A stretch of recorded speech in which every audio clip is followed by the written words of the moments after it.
it's going, but I always like to see for myself. What do you say, YouTube? Are we going? And yes, because I always always have to try to be a little early. It's just how I am. Can you show anything, YouTube?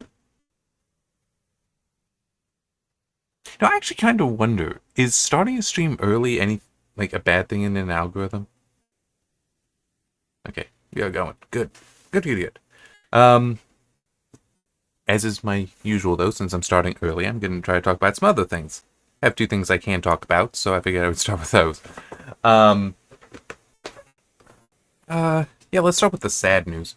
Not personal news, thankfully. But heard that, I think it may have even been today, Randolph Mantooth died, who, man, that's probably somebody that a lot of people today don't know, which is itself kind of disappointing. I mean, he was 80, so it's like he had a good life and had a more impactful life than I think some people today may realize. He is one of the two main stars for a show called Emergency. Kevin Tighe would be the other one. It was a Mark 7 limited show, so that was one of Jack Webb's shows. If you've ever heard of Dragnet, Sergeant Friday, that's Jack Webb. He also did Adam 12, where both Dragnet and Adam 12, they went through real police stories and dramatized them, but made them into... Well, actually, Dragnet started on the radio, but then came to television. It actually came to television more than once. Adam 12 was fairly consistent. Dragnet was detectives. Adam 12 was police officers. An Emergency, which came later, I'm not sure if it was following real files, because it was more dramatic show. So you had... It was an hour long, and you had other plot lines going. Like there's one where Johnny, Randy Mantooth's character, he has been notified there's an issue with the IRS. And the whole episode, he's just going about this way. Finally, at the end, you get the conclusion that there were actually two errors. One that was, he made a mistake, but then they had also made a mistake, and so they owed him money, and he was like, oh, I never would. But Emergency is an important show to talk about, not just because it is a good show, and it's on MeTV 5 until 6, at least Eastern time, so adjust that for whatever your time zone is, if you have MeTV. And by the way, going back a little bit with the Mark 7 shows, Dragnet, Adam 12, and Emergency, there's a part of me that's surprised no one, at least not to my knowledge, because like when I pull up Roku and if I look through the live channels, which is just 24-hour channels of something, excuse me, I'm surprised no one has set one of those up for Mark 7, where it's just always a Dragnet and Adam 12 or an Emergency on. Because they are good shows. They can be preachy at times. I'm actually going to get to that. But they are safe, reliable shows, as in you could just turn that on, let a kid watch, you're fine. Emergency, it focused specifically on firemen paramedics in LA. Now, this ended up making it a much more significant show than many people would realize, than they may have even predicted at the time. Because today, yeah, we know what paramedics are, we know what EMTs are. It was a new concept back then, such that there were very few programs, as in actual paramedic programs in the country. But this show showed them in a positive light, naturally, but it showed them, and it got a lot of people interested. I probably should actually try to pull up the numbers, but it would have gone from like maybe a dozen or so throughout the country, like that few, legitimately that few, to hundreds before the show ended, and more growing. And it wasn't even just that; they were also showing, not just the program, but they were also showing the technology. They were showing emergency medicine because they would take the person, whatever happened to them, the patient, to the hospital, and then you, in some cases, continue to see what happens there. So you also had the I'm trying to remember what their names are, but you also had two doctors and a nurse there. Three doctors and a nurse there. So you'd sometimes see the follow-up there as well. But you were also seeing emergency medicine. You were seeing so much of this and the equipment and such that it absolutely, like Star Trek. I mean, it's like people will say that they got into engineering, they got into science, they got into math, they got into any of these things because of Star Trek. There are people that became paramedics, became doctors, became firefighters because of emergency. But it started paramedic programs throughout the country.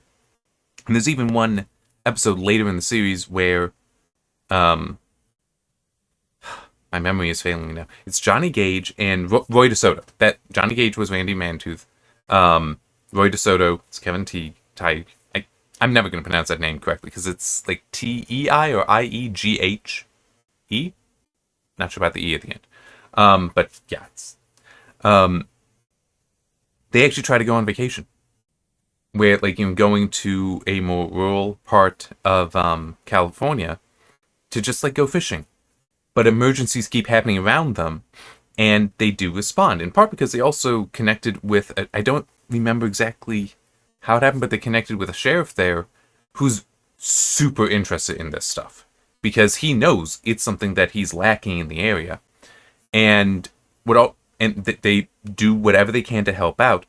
At the end of the episode, though, the three of them are sat down talking at dinner, and it comes off so preachy because it probably was meant to preach, because they were talking about how, yeah, we're paramedics. That's not necessarily what you need, though, because it's very expensive to bring up a paramedic, essentially, because you need to find the people willing to do it, but then get them through a lot of training. But they were talking about how what might serve you best is EMT1s, basically lower level training, so it's cheaper, you can get people through a lot faster, and you can basically do this with everyone. And it can just be basic first aid kind of stuff, but it's also, most of you already have CBs, just use those, because they were using that, where they would reach out to say, hey, send out the ambulance and meet them halfway, we'll meet them here, meet you there, just coordinate with that. I can believe that episode was in part done to try to say, hey, if you are somebody in this situation where your situation doesn't allow for a full full paramedic situation, there are other options. You can go to something a little simpler that might better fit you. So, but no, it's definitely sad that he is passed now. But I mean, at this point, those that are still alive will probably be going. But it is a legitimately good show, and it legitimately had an impact, and it saved lives, not even just from getting paramedic programs going different places, but also because they demonstrated CPR, not always correctly, Heimlich maneuver, that I think somewhat correctly. Just CPR is often shown wrong because, well, I can believe they're either not trained to do it properly on camera, or the whole, when done well, you're breaking people's ribs. You don't want to do that to an actor. But it's still, there were in fact people that, because they saw those techniques on television in emergency, they would then, if they recognized this situation calls for it, they would try it themselves without formal training. But there were instances where it did save people's lives, especially the Heimlich. So yeah, it is a show that should be remembered in history, at least because of that kind of impact that it had, which is really, really neat. All right, and so I also just noticed I need to do that. So I just have the test system working through some stuff. Yep, okay. Still have a process through movies, and that's actually the other thing I can talk about. And I don't need to spend much time on it, even though I can start talking about the episode, which is, oh, crap, I forgot the name of it. Once Upon a Planet, that's right. I'll get to that. So something I've been working on for about 2 weeks now. Finally finished it. Ish. I put it all live, which is, I've been okay. So I've been watching the show off my server, because I own the discs, they're just down there. Took them off the discs, processed it. I actually kind of want to reprocess it, because I think I can do it a little bit better. Just better understanding of how to encode animation. Though it is not very clean animation. Just like, literally, it looks like there's dirt on there. But anyhow, took it off the discs, put it on my server. It occurred to me not too terribly long ago, that I should put something together on my process for that. And so I did. I made up, it would be 15 videos, sorry. 15 videos in total, covering basically each stage of it. And so those are on the YouTube channel. They are in a playlist titled My Video Processing Process. I know that that's kind of a weird name, processing process like that, but it's accurate, and it's like, yeah, why not? But it covers taking the media off the disk with MakeMKV, great program. And I even talk about in there, it's a good idea to do that even if you're not going to put things onto a server, because like for a show like this, I've had these discs for years. I'm only watching them now. What's nice about it is if you tell MakeMKV to do a backup, it tries to take everything off of the disk. If there's a problem with the disk, it finds it. And so oh, now it might be you just need to clean it. Might be try it in a different drive if you can. It might be something like that. Or it's a, hey, whoever I bought this from, I need a replacement. And you find that out sooner, within that window of time to get a replacement. So it's very nice for that. And also I do want to stress this. I stress it in the videos as well. Only for the media you already own. It's like, I've got a decent collection. I own the discs for the anime series. They're literally like right there. I'm pointing at them just through some things. So I can do this all completely legally because it's only for my personal use. It is only on my personal network. All that. So it's fine for me to do that. And according to U.S. law, at least that is my understanding of it. So that's all fine. If I did not own these discs, then it would be illegal. If I were to sell the discs or otherwise dispose of the discs but keep the video files, that would be illegal as well. Okay, just at least that is my understanding of the law. But yeah, so I start with that. I cover how I cut out sections to test video encoding configurations, where what kind of things I cut out for this testing, how I address volume issues, because there can definitely be volume issues. The FFmpeg filters I use, because I largely use FFmpeg for the processing. Using X265, using SVT AV1 HDR, using AV1's film grain synthesis technology, a video compare tool, which I did not realize how updated that was since I first started using it. Oh, wow, it's got some neat new features. So I gave that its own video for just like showing how you can check to see how it's like, does this encode look good or not? And it's just with your eyes, so you're looking at it directly, as opposed to going by some statistical metric, which those have their place, but ultimately it does need to be your eyes deciding, not some statistic. How to do a run script, that's what I called, where it'll just run through a bunch of videos. So like right now I have it, because I've been going through my collection, Logan's Run, Metropolis, and Mrs. Doubtfire. And I noticed there was a typo one file name for a Mrs. Doubtfire extra. That's why I needed it to change. But this is just, it calls up, says, hey, here's the file, here's the script, run them. Now here's the other ones and all that. So that's what the run script is. So basically batch processing, one after another. All this is using batch files, by the way, for scripting, which are really simple to use. Windows batch, not bash, which you see in Linux and Unix. Subtitle edit, piece of software for doing OCR on picture-based subtitles, because some media players don't like that. Blu-ray players are fine, but it's like a Roku doesn't really like that, so you have to do this conversion to text-based, or just burn them in. I prefer to go to text-based. I was using a pre-run Season 1 Part 1, for the first disc of it, for the reference in that, because it, except for HDR tone mapping down to SDR, it covers everything. It touches everything that I do, so that worked out nicely. And then also a tool called MKV Tool Nix for muxing stuff together. So like taking that now text subtitle file and putting it into the video file. I can do it with that tool, but you can also do other things with that. So that's muxing the streams together. You can also edit the metadata, so like go in and change the name to an audio track, so it doesn't just say track 2 or something like that. It'll say commentary and then whatever the commentary is. And also a chapter editor in there, which is really nice. The Outer Limits, which is over there, was not consistent in having chapter points in certain places, so I could easily put them in. Well, I need to find them with one application, but I would put them in with the chapter editor of MKV Toolnix, because it's just editing the metadata. The other tool, if I would do it, which is good for finding the spot, it's called Lossless Cut. It's good for finding the place I wanted to put the chapter point, but it would then want to write out the whole file. I don't want to do that. I just want to edit it in place. But also, if I have a movie across 2 discs, Gandhi, Lawrence of Arabia, Ben-Hur, have any others? The Ten Commandments, yes.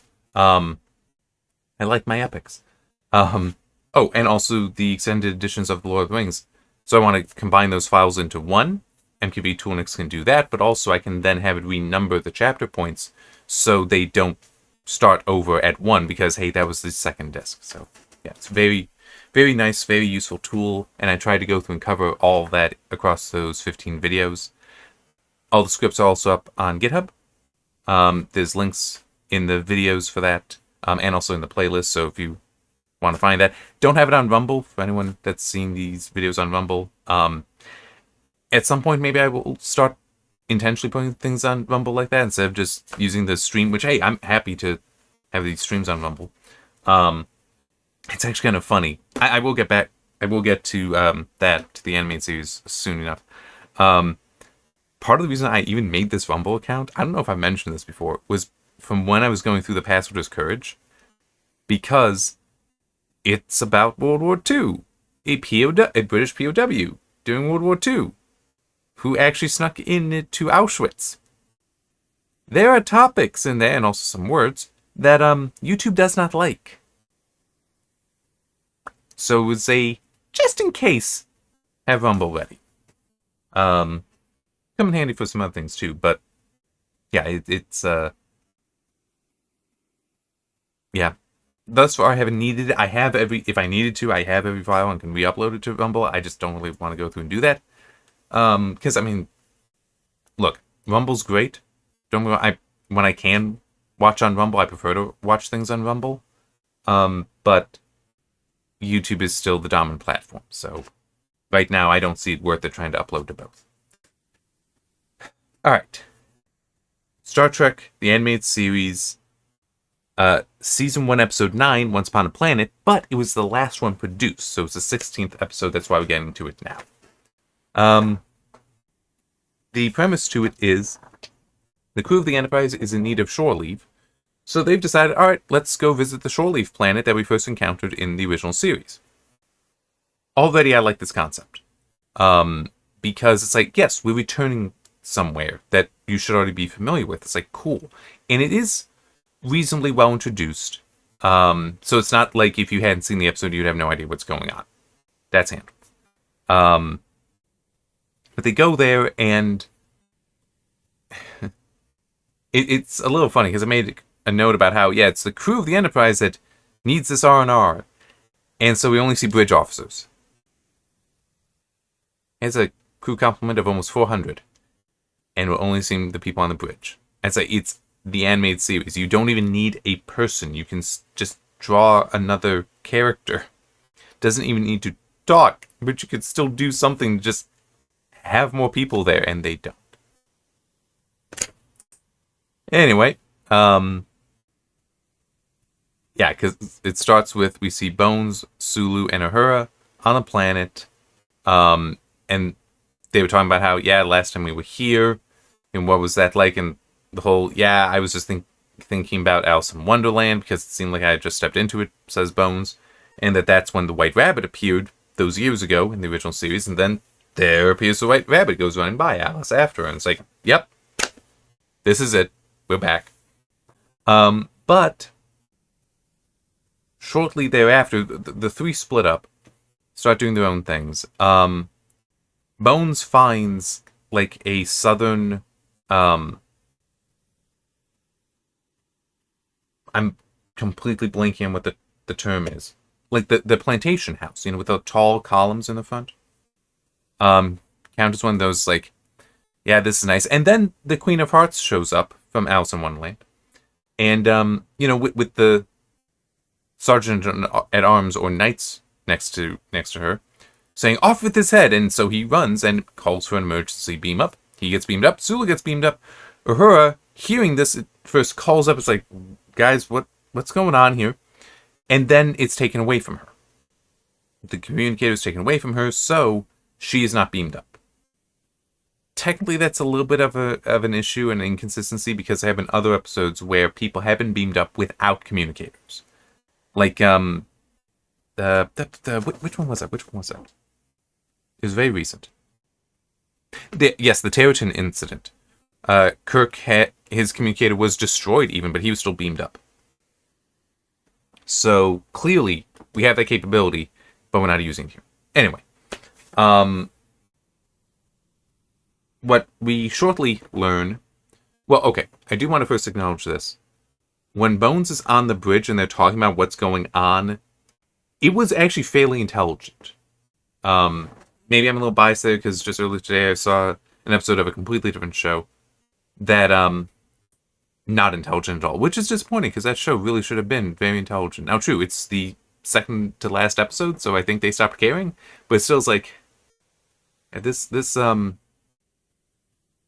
have been better. Anyhow, but it is reasonably intelligent that they're realizing that, yes, something's off here. So they're not just, oh, well, I don't know if we need... No, we need to worry about this. Something's off here, and we can't find her. Well, she's been taken into the underground facilities, where the power is the systems for building the robots that are the shore leave stuff. Also the medical center, because in the original series episode, Bones was lethally wounded, but was taken in there and then repaired and brought back up. And actually ends with him being brought back up with a woman on either arm in something that, they were covered, but, not necessarily the most appropriate for children, you would say, today. There might have been some back then also having an issue with it, but I think most people would be like, yeah, that's okay. It's fine. Because it's like, just at the end, it's a little bit for the humor of it, but anyhow. He's like, this is a nice plan. I like the plan. But she's now down there and is being held in front of the master computer, and there are like these floating triangle robot things that are actually holding her, so she can't move. And this master computer has. This isn't the right way to put it, but I'll still put it this way for the time being. It has become malicious. That is not exactly what's going on here. It is not itself malevolent, but it is taking malicious actions because it doesn't understand things. That cutting to the end, this could have been done better. It's a good concept. I do like the concept, and I think a fair amount of the execution for this episode is good, but the ending it's all too easy. It is how I was even putting in my notes. Anyway, so it is talking about how they are slaves of the sky ship.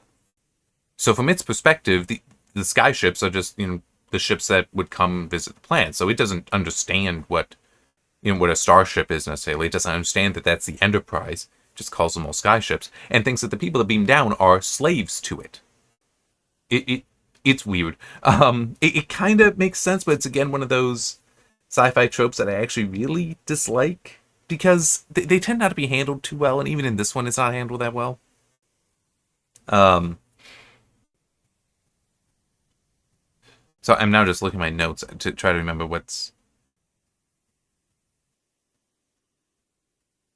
It was also a point of inconsistency where it's like, okay, it thinks that they're slaves, but it also is like, yeah, I'll just kill those that come down and search for her. It's like, this seems oddly inconsistent here. Like, why are you comfortable just killing them? You think they're slaves. What?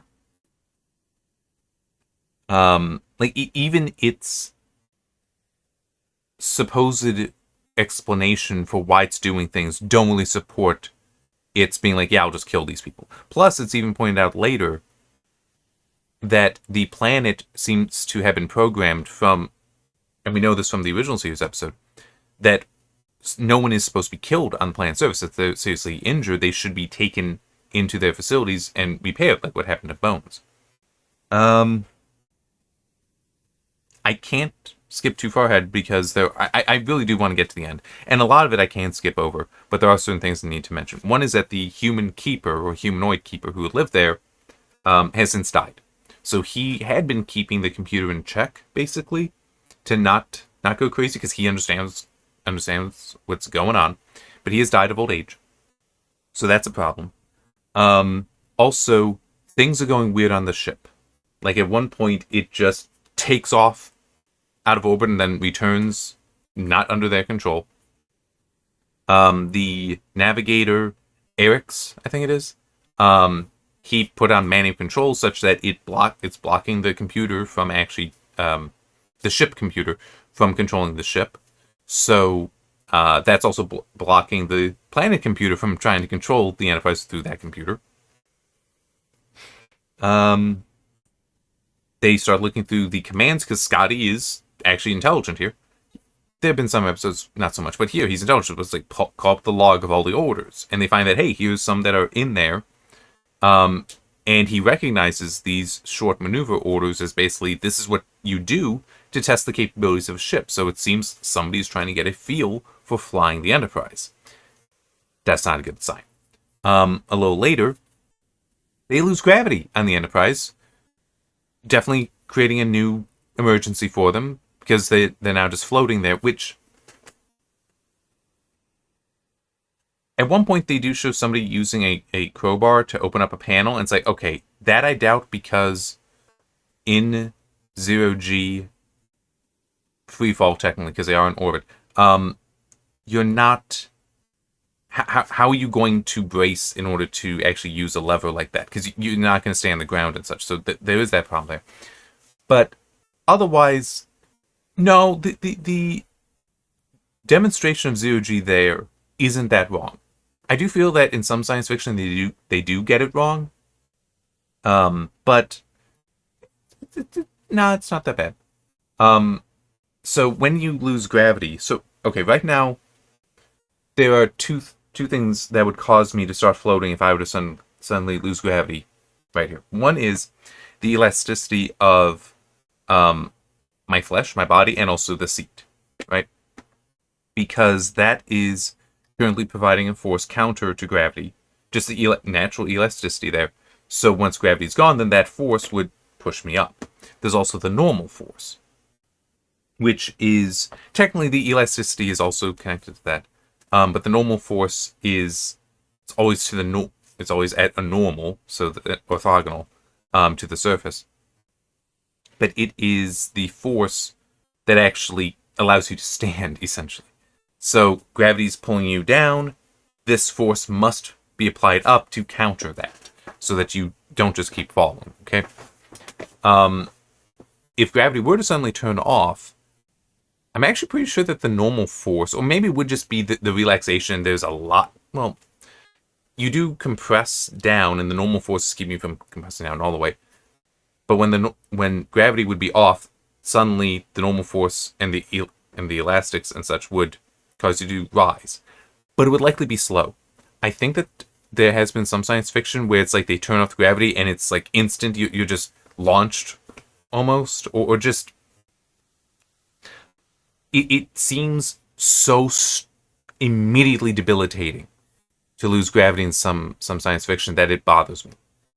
But in a way, it does kind of seem like that, because we just cut to them suddenly floating around. But it's like, technically, we're just cutting there. We're not seeing them move there. So it is no. I mean, we can assume that it's being done right, or we can assume it's being done wrong. I'm probably just blathering at this point, but it is just one of those things where, like Star Trek 6, when Cronus 1 loses gravity, and you see them like slowly coming up, that is likely accurate. That would probably be accurate. Um, oh, plus, that actually is a good question. Would the release of gravity be instant, or would it would it go, wow, like that? I don't know. That would also have an impact. There can be other issues with that scene, like no one trying to grab and hold themselves in place. But anyway, um, as Scotty continues to investigate the ship, getting back to this thing, um, they discover that a new computer has been built on the Enterprise by its computer. So the planet computer has taken sufficient control of the Enterprise computer, so it figured out the prefix code, I guess. I mean, technically, that you don't get that until Wrath of Khan. But to be fair, that's actually a very sensible thing. It really is. The idea of the prefix code, where basically every command on a starship needs to be secured, and the prefix code is how you secure it. Well, it would actually make more sense if it's more so internally you're not necessarily using that. You might be using something else, but any command coming in from outside needs to be with the prefix code. So this planetary computer would need to know that. But anyway, it's directing the computer to the ship computer to somehow build a new computer that can then influence the ship. It's like, where'd the parts come from? I mean, fine. The Enterprise has enough spare parts to reconstruct significant portions of the ship. I'm okay with that. But this is happening without anyone noticing. And the power draw from this, no one notices.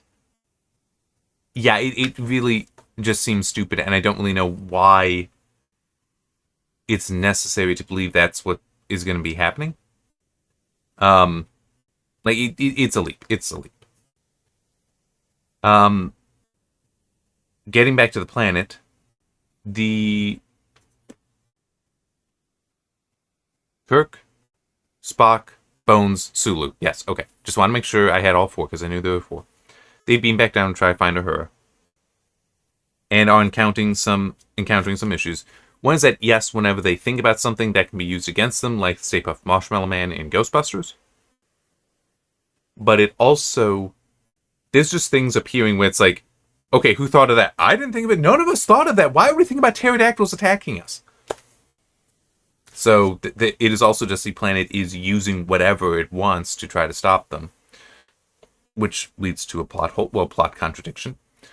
Because they realize that, hey, we need to get underground. Bones, do you remember what it was like when you were dead and it resurrected you? Nope. That's really murky. I was half expecting it to be Spock mind melt to get the clue. No, that's not what it was. Because they've got Bones's medical kit, they give Spock a dose of a chemical that will make him appear dead or dying.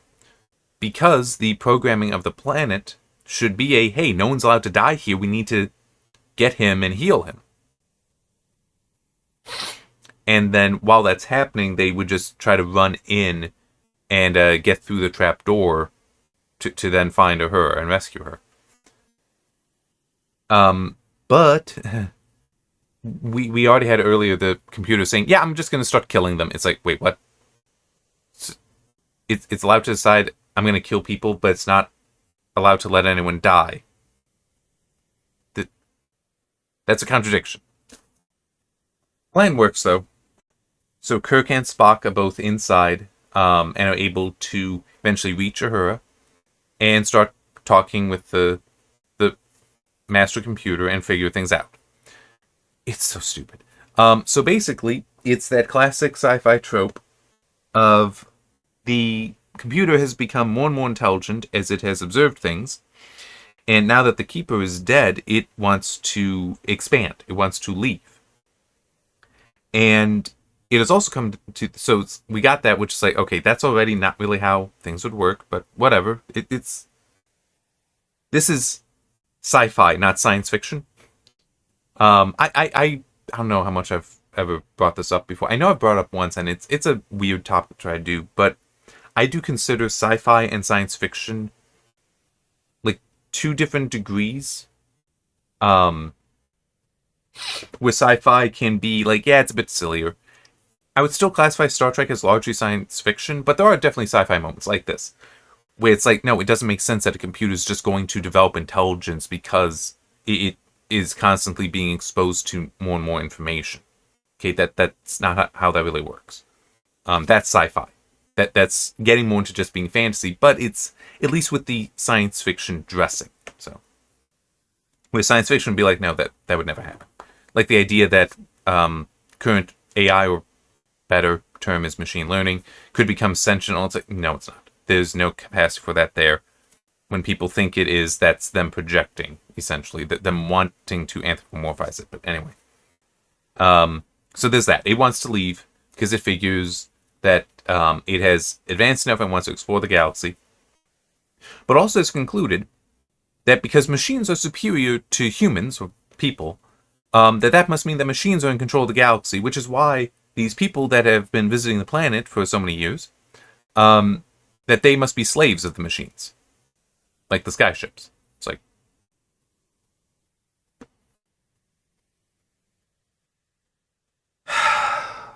another trope I really dislike.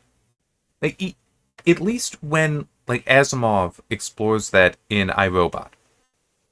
With... Oh, crap. I'm trying... I don't know, it would be in here if I got it. No, I don't. Okay. I don't remember what the name of that story is. But it's an early one. It is still a good one. With, Cutie. Pretty sure that's the Cutie story. Where they... So, in Isaac Asimov's universe or iRobot, they have satellites that I don't remember. It might be that it's collecting energy from the sun. It might be something else. But the idea is the satellite will occasionally form a microwave beam that it shoots at Earth to a receptacle that then... So it's energy generation off the planet, reception of concentrated energy in one place that then feeds power to different places. It's a fair idea, and they want to start replacing the human crews with robots. And Cutie is the first of this model, but Cutie believes that machines are superior because they are more intelligent, in theory. They are stronger, yeah, more resilient, things like that, to people. And despite every argument that they try to make, they cannot convince Cutie that this is not true. That they built him, that they assembled him from parts, they designed him and all that, no, we have to be. It's like, at least in that, we are going through the stages. We're seeing why he believes this and how he is rejecting stuff. So it makes some sense. It still is kind of an annoying concept, but it's at least handled with enough respect that it's not so annoying. Here, though, no, hang on, I am pointing in the right spot. I'm actually not, yeah, okay. So I've got my notes up over the preview, so I don't actually see. But yeah, it is really annoying in this because it's just, no, this, just believe us, this is how it is. It's like, why? It's kind of silly. It's kind of stupid. I'm sorry, but the idea that, oh, it must be superior. Why? Why do you believe that the machines are superior? Well, they're stronger. It's like, okay, because they're made of steel. Sure. But can steel heal itself? No. Well, organics can. So that means greater resilience overall because the capacity to heal. If you bend a steel rod out of shape, it can't go back to it. You need something else to bend it. You break a bone in a human, you just put it in a splint, put it in a cast, wait a while, it's healed. And that's assuming that it is something that even needs that level of correction. It could actually be a break where it is, you just need the splint and such is just to like keep it steady, but it would heal on its own otherwise. And also, I mentioned in the broken ribs from CPR earlier, if I remember correctly, you can't, there's no way to put a cast on your ribs. So, you have to just let them heal. Intelligence, it's like a machine has a limited degree to which it can achieve intelligence because it has a limited amount of processing capability, a very discrete, finite amount. That doesn't really exist for humans. For people, I should say, in general, so we can include Spock. because the nature of how the brain works is we still don't know, and even in Star Trek they don't know. So it's like, what are you saying? I mean, okay, yeah, a human might not process things as quickly, but it's still capable far more than a machine, and it's also because a machine, where it's getting its knowledge from, the people who built the machine, people. It's, I don't know, it is annoying that trope. And I'm also just trying to think, like with the Matrix.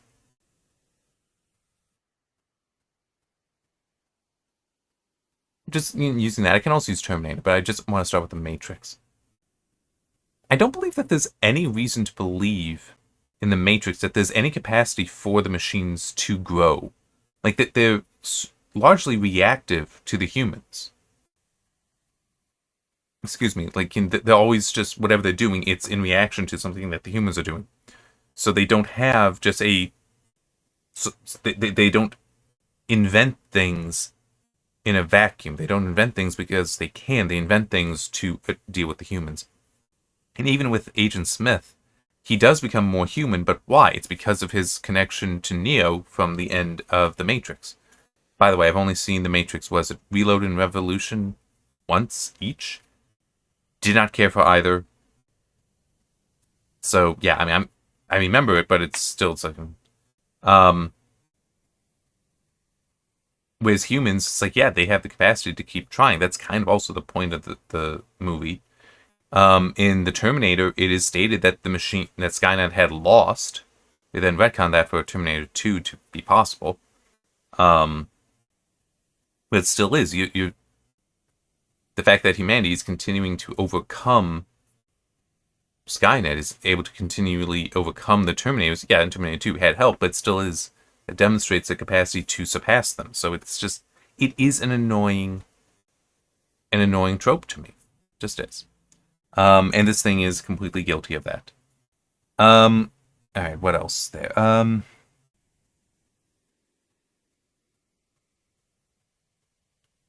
Okay. I'm trying to think now if there was more. There's nothing more in the notes with specifically how it believes it is superior. But, I mean, it is the whole, because it believes it is superior, or at least that machines are superior in the galaxy, or what rule the galaxy, it wants to take over the Enterprise. How that seems appropriate, I don't quite know. Because it's like, well, isn't that another machine? Why do you feel it's appropriate for you to do that? But wants to take it over so it can leave the planet and explore the galaxy and find its brother computers. I mean, okay, yeah, I can understand that. I can't really criticize that, complain about that one too much. But then they start trying to convince it, and it's, once they understand this, and look, it is true what they say, but it's just like, they say, and then it's like, oh, yes, you're right. So it really cheapens the whole thing, which is the power of servitude. Because that is there, and I know that's a concept a lot of people don't necessarily understand. But it is, being of service to others is itself rewarding. So it's, in a way, the videos I put out and mentioned earlier for the video processing stuff, I'm sharing this stuff because I'm trying to be of service. Because I solved some problems that some people may also have run into and not figured out the solutions to. Like the volume thing, definitely, I believe that what I come up with there might be some people that are like, we can do this? This is cool. Yeah, I'll do this. So there's something there. And now that actually betters me in a way, because if somebody does see this stuff and say, hey, this is useful, then they know they got it from me. Like, even if they never say thank you or anything like that, it's still they know they got it from me. So it does help me. And also, if somebody starts replying and giving suggestions for changes, now it can improve. Now I can do things to improve my work. And they also kind of point that one out. Sorry, my nose just is constantly itching. I feel that they pointed that it's a way to also, by the computer continuing to be of service on the planet with shore leave, that means that species will come to it. Will come to the planet, and it can just observe them to learn. It doesn't need to go out anywhere. People will come to it because of it providing good service. And it's like, yes, these are good, reasonable arguments. But, and true arguments as well. But it's like, hey, it's the last 2 minutes of the episode. Somebody just needs to say it to the computer, and the computer will be like, oh, yes, you're right. Okay, you're all free to go. Well, yes, you're all free, you're all fine. But I would like you to stay here as my guest with one condition. What's that? I'd like to continue having these conversations with you as long as you're here. Mr. Spock, would you like to do that? I'd be happy to, sir. It's like, it's practically Deus Ex Machina, okay? It just, what would have done better there would have been if they, if Uhura had known what was going on at the start. Like, if it had explained that and is debate, and so she and it are having a debate, essentially. They're arguing back and forth on this throughout the episode. Every time you cut down to see what's going on with her, because you do cut down a few times, that would have been cool, because then you're laying this all out. She makes an argument, counter-argument, just back and forth like that. And then finally, Kirk and Spock get there and are able to give not necessarily better arguments, but the same argument from a different point of view. Like, especially Spock could, because he is more intelligent than, well, as far as scientific knowledge and such, is more intelligent than Kirk. Kirk has far better battle intelligence than any of them.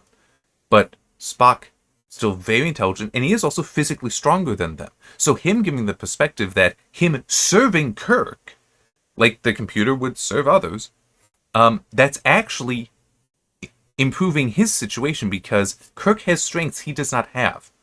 And by him supporting Kirk, Kirk is now able to achieve even more. He's even stronger, and Spock is brought with that, so he is strengthened as well. He's improved as well. You could have that. It would have been far more interesting, and it would have helped demonstrate the truth of the argument as well by showing this throughout, instead of it just being a, hey, you know, there's strength in servitude. Yes, there is. I shall change my ways.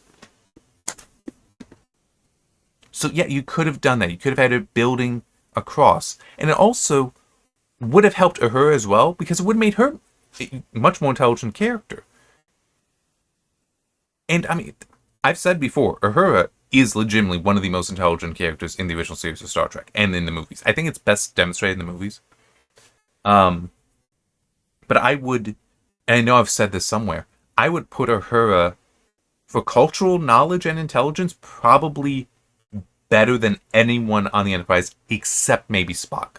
And that's partly because of Spock. I don't know if it is a perfect memory, but he memorizes things very easily. It's like if he has read it once, he knows it, kind of thing. She doesn't necessarily have that, but her own interests are in culture. That's been demonstrated in the original series. So yeah, it's like she is very, very intelligent. But like how I said, Kirk has battle intelligence. Yeah, but she would be better at some cultural stuff. And in Voyage Home, I actually do kind of say that is proven there, because Kirk, Spock, Scotty, Bones, and Sulu, they're lost. They don't really know what they're doing there. Kirk is at least able to fake it. He has the confidence to just like, hey, this is what we got to do going forward. But it's like they have to figure out how we're going to get around. Like, what does exact change mean? In the novelization, you've got Scotty, Bones, and Sulu trying to figure out how to find anything, and Scotty walks up to, if I remember correctly, was a hooker, to try to get help, and she at first thought that he's an easy... No, sorry, she's just a con woman. Thinks he's an easy mark, because he kind of is. He's very innocent-minded in that way. But they end up getting help this way. But Uhura and Chekhov, it's like, no, straight to a phone booth. She's already found where they need to go. Well, yes, they found where they need to go. She doesn't necessarily know how to get to Alameda, but she knows, okay, we need to get to Alameda. And then eventually it's like, oh yeah, we can take these trains. Like, once told about the train station, it's like, oh, okay, go there. And she's figuring that all out, because that's her strength. She knows that stuff very well, better than anyone else. So it would have been neat to see that proven again in this episode, with her having that debate, her being able to argue with the computer that, hey, no, there is a strength in this thing that you're neglecting, that you're not understanding it. But nope, it's only when Kirk and Spock arrive that's when the computer is told the truth. That's when the computer is corrected in its misbeliefs about the status of people and machines. Only then. It's like, raise up Uhura so that she's having the argument. It deepens what's going on with the computer, puts more meaning there. So now the solution also has more meaning because it's standing up against counter arguments. Because you would have to have those counter arguments to just keep the episode at the right length. Then Kirk and Spock can come in and almost like, tag teaming, basically just, no, this is it. Like, what she's saying is true. Here's why. Like, here's more reasons why. Here's a different perspective on why. Yeah, and Spock, as I already give, he is superior to humans in various ways, but by him serving Kirk as the first officer, it strengthens them all. It improves the situation for all of them. You could just really so nail it like that. Like, just bring it home with those two. So you still get, oh yeah, they're the ones that saved the day. But Uhura, all the groundwork laid out by her, would be completely consistent with her character, consistent with theirs, would have been a better episode. Instead, it's, as I said, borderline Deus Ex Machina at the end.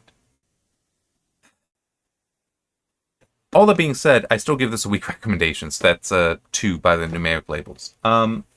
There's that part of me that is very tempted to say it should be a positively flavored failure to recommend, but I did enjoy it.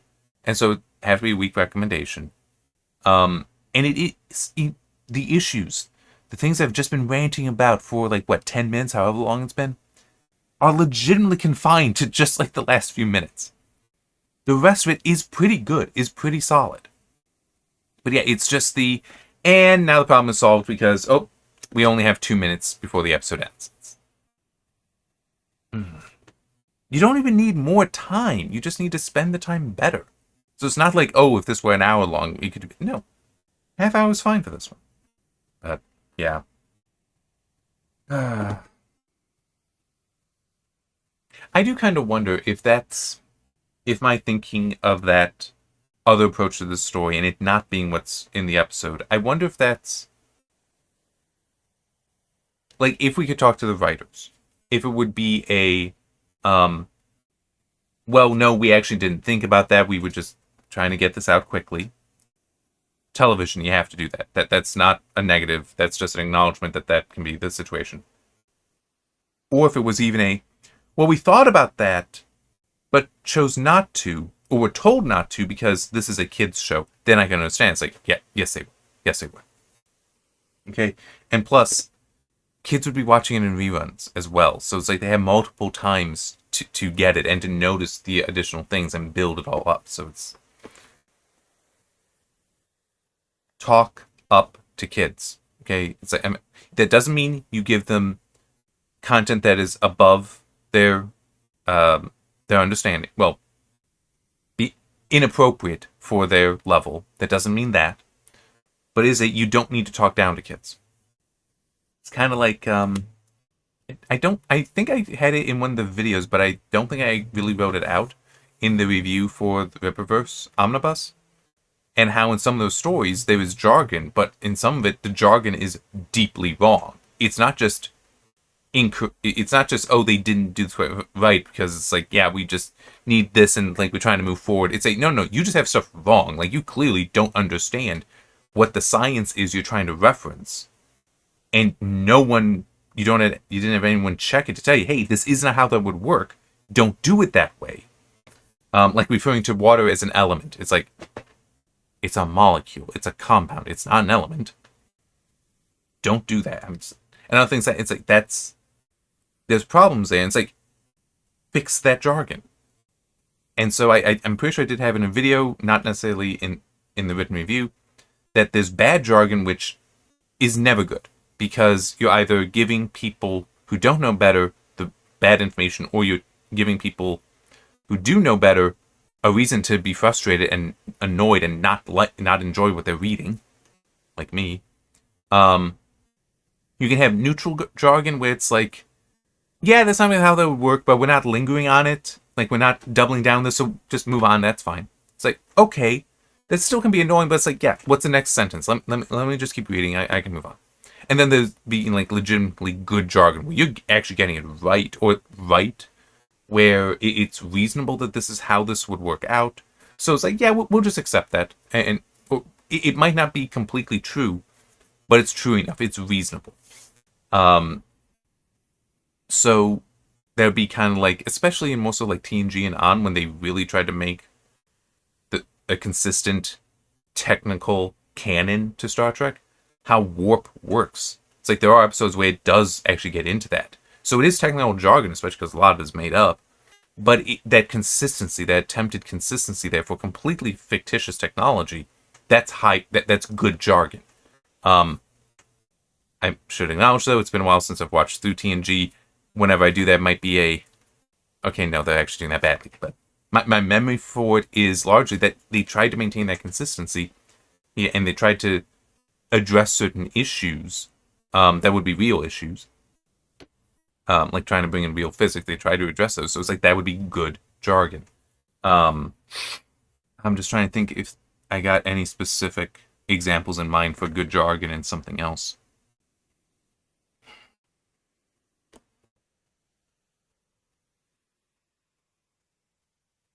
That'd be neutral jargon. In Galaxy Quest, when they have to go through the black hole to get back to Earth, it's like, no, that's not how that works at all. But they don't linger on it, so it's like, oh, okay, we're just moving on. It's wrong, but we can just move on.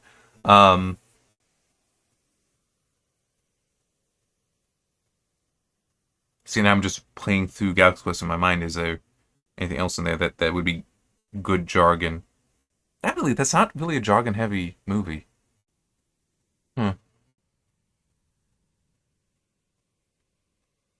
Damn it, this is frustrating because I really should have one. I think it might just be my brain isn't wanting to work for me at the moment.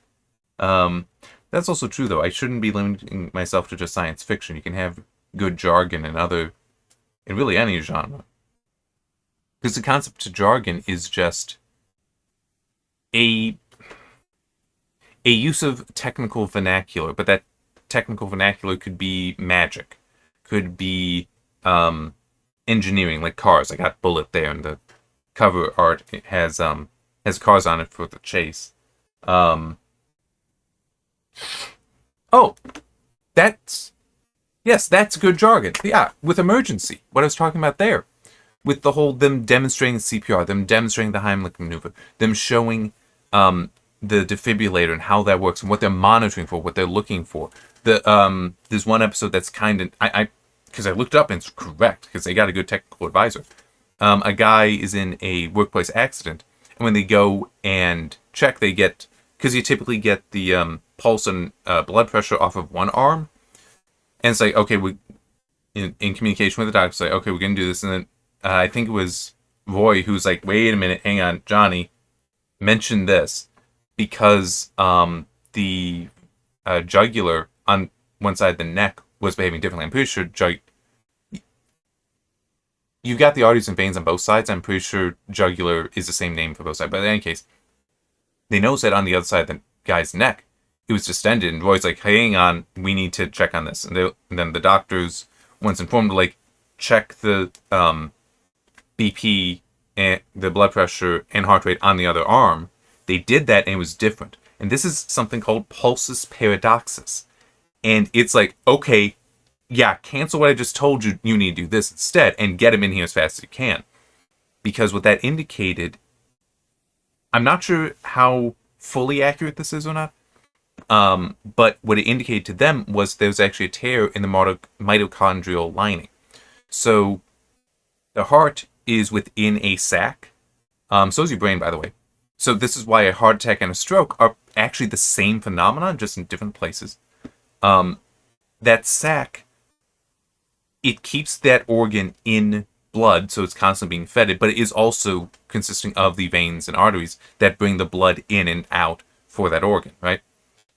A heart attack is when that's obstructed. So now the heart isn't getting the correct amount of blood, the blood it needs, or at least in the place it needs. Same thing with the stroke. Same exact idea.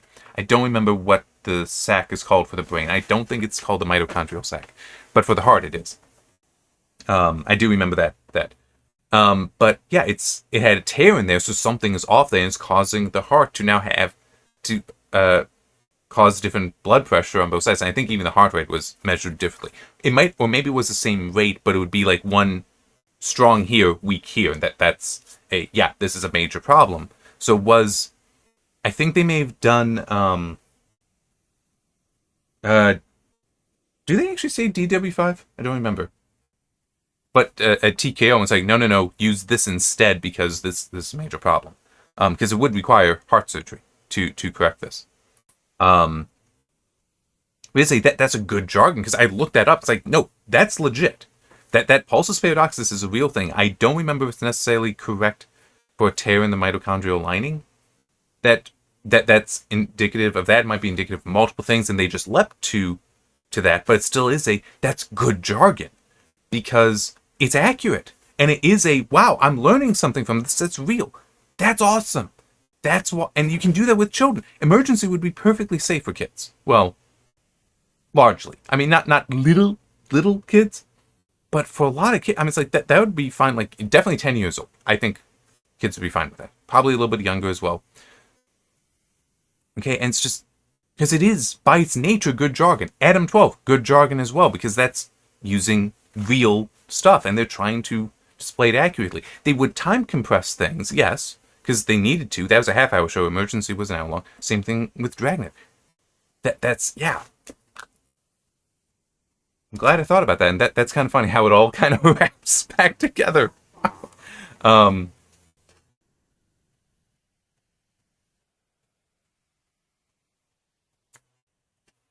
I'd like to see the return of good jargon. It's also, I do try in my own stories to have it be good jargon, where even if I am inventing the jargon, it's like, well, like coming to the terms myself, it's like, no, this is why. This is what's going on here.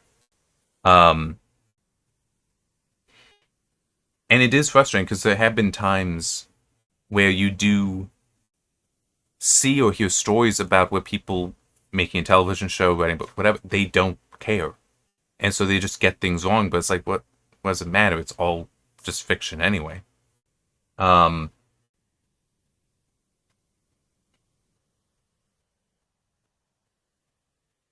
a way, you do see that in Galaxy Quest with at the convention when they come up asking, "Hey, this doesn't really work this way," and because these systems are supposed to be independent. It's like it's just a goddamn show, that whole thing.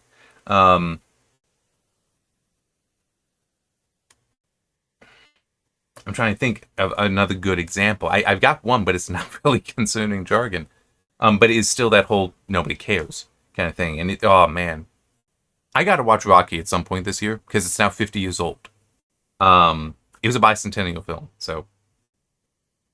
But the scene in it where Rocky enters the arena beforehand, and he sees the promoter there, and he also sees the two posters, and he says, "That's what, huh? I'm wearing white boxers or white shorts. I don't remember exactly how he describes them, but white shorts with a red stripe. Those show red shorts with a white stripe." And the promoter just goes, "Nobody cares." Just straight says it to him, which could have just been it doesn't matter what's there, what's up there. It's what's down there that matters. But it's also nobody cares about you. This is an exhibition. You're just here to be seen getting beaten by Apollo. That's it. You don't matter. And then following that, is when you have Rocky talking with Adrian about, and oh man, reading through the trivia on Rocky, it is so painful because of how it mentions that there were producers that wanted to cut that. And fortunately, Stallone fought. No, we need to keep this scene. It is the heart of the movie.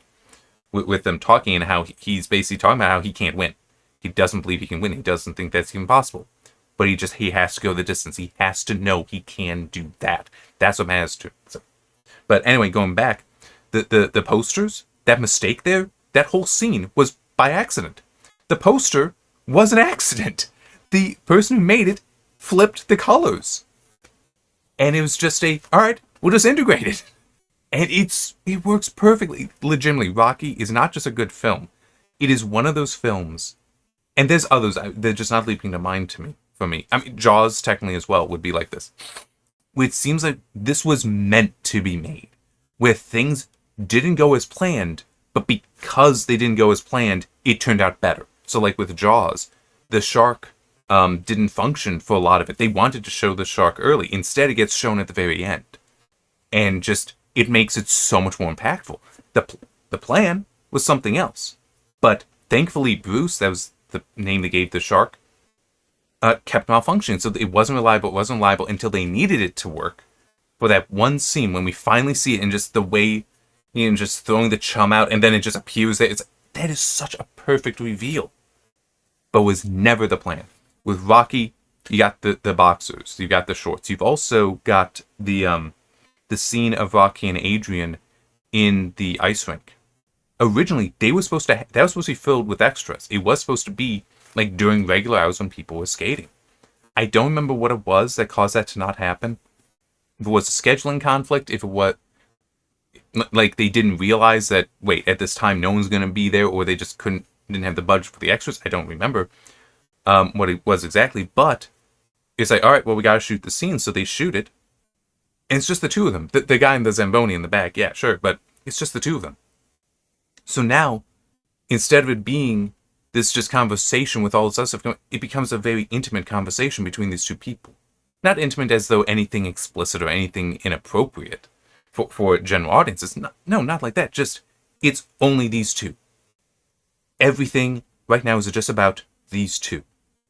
And it makes it such a better scene.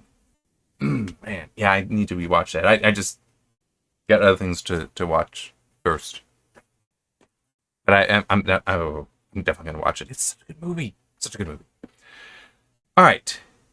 So much of my blathering. So next week will be Bem, the first episode produced for season 2, but the second to air. And there's, only 6 episodes to season 2, so, means I won't be too much longer before I can be, done with this, because I've said it before, I'll say it again, it's weird to try to remember to do this, because if it were more than once a week, but I can't really fit it in more than once a week, I don't know. I guess a way to put it is I'm used to, with my schedule, being like, oh, I want to block out like 2 hours, 3 hours for something. Blocking out half hour to watch the show, and then just, okay, start streaming at 9 and try to make sure everything is set up for that.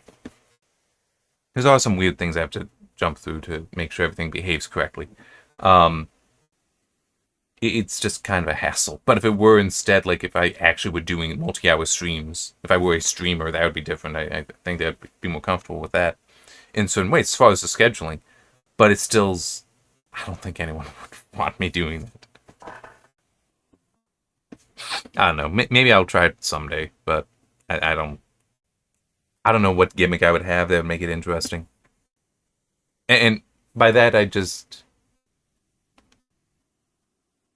it would be one thing if I don't think I could sit down and read a book and be like, oh yeah, and then here's the problem. Like if I had an assigned reading book club kind of stream where it's like, okay, I got a bunch of people that actually, watch this, and it's like, hey, I'm doing this book, and just on this day, I'll just be streaming and reading it, and we can all read together, and I'm just going to start talking about it and have a conversation and chat. That would be cool.